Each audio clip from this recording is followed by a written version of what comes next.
श्री भगवान उवाच लोकेस्मिन् द्विविधा निष्ठा पुरा प्रोक्ता मया नघ ज्ञानयोगेन सांख्यानां कर्मयोगेन योगिनां 3. श्री भगवान उवाच श्री भगवान म्हणाले, लोके जगामध्ये अस्मिन या द्विविधा दोन प्रकारचे निष्ठा निष्ठा किंवा विश्वास पुरा पूर्वी प्रोक्ता सांगितले गेले मया माझ्याद्वारे अनघ हे निष्पाप अर्जुना ज्ञान योगाने सांख्यानाम प्रायोगिक तत्वज्ञानांच्या कर्मयोगेने भक्ती योगाद्वारे योगीनाम भक्तांच्या. श्री भगवान म्हणाले, हे निष्पाप अर्जुना, मी यापूर्वीच सांगितले आहे की आत्मसाक्षात्कारासाठी प्रयत्न करणाऱ्या मनुष्यांचे दोन वर्ग आहेत. काही जणांचा तात्विक तर्काद्वारे अर्थात ज्ञानयोगाद्वारे आणि इतरांचा भक्तिपूर्ण सेवेद्वारे आत्मसाक्षात्कारी होण्याकडे कल असतो.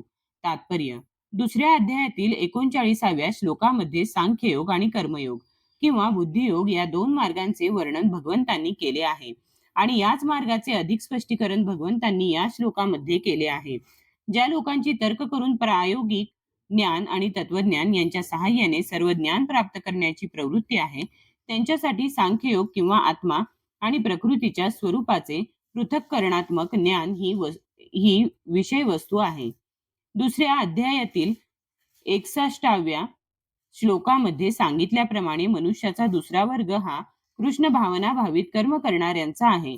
39व्या श्लोकातही भगवंतांनी सांगितले आहे की बुद्धियोग किंवा कृष्ण भावनेच्या तत्वानुसार कर्म केल्याने मनुष्याची कर्मबंधनातून सुटका होऊ शकते. तसेच या पद्धतीमध्ये काही दोष नाही. याच तत्वाचे अधिक स्पष्टीकरण 61व्या श्लोकामध्येही असे करण्यात आले आहे की हा बुद्धियोग म्हणजे पूर्णपणे परमेश्वरावर श्रीकृष्णांवर विसंबून राहणे आणि या प्रकारे सर्व इंद्रियांना सहजपणे संयमित केले जाऊ शकते. म्हणून ज्याप्रमाणे धर्म आणि तत्वज्ञान दोन्ही परस्परावलंबी आहेत, त्याप्रमाणे दोन्ही प्रकारचे योगही परस्पर पूरक आहेत. तत्वज्ञान विरहित धर्म म्हणजे केवळ भावना आहे किंवा कधी कधी धर्माधता आहे आणि धर्मविरहित तत्वज्ञान म्हणजे केवळ मानसिक कल्पना आहे.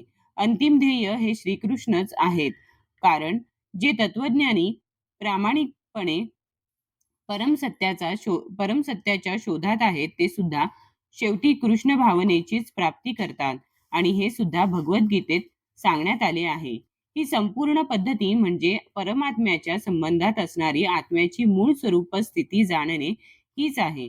तार्किक तत्वज्ञान ही एक अप्रत्यक्ष पद्धत आहे ज्याद्वारे मनुष्य यथावकाश कृष्ण भावनेकडे येऊ शकतो आणि दुसरी पद्धती म्हणजे प्रत्यक्षपणे कृष्ण भावनेमध्ये सर्व गोष्टी संबंधित पाहणे होय. या दोन्हींपैकी कृष्ण भावनेचा मार्ग हा अधिक चांगला आहे, कारण तत्वज्ञानात्मक प्रक्रियेने होणाऱ्या इंद्रियांच्या शुद्धीकरणावर हा मार्ग अवलंबून नाही. कृष्ण भावना हीच मुळी स्वतः शुद्धीकरण करणारी प्रक्रिया आहे. प्रत्यक्ष भक्तिपूर्ण सेवेद्वारे ही सहज तसेच उदात्त ही प्रत्यक्ष भक्तिपूर्ण सेवेद्वारे ही सहज तसेच उदात्त आहे.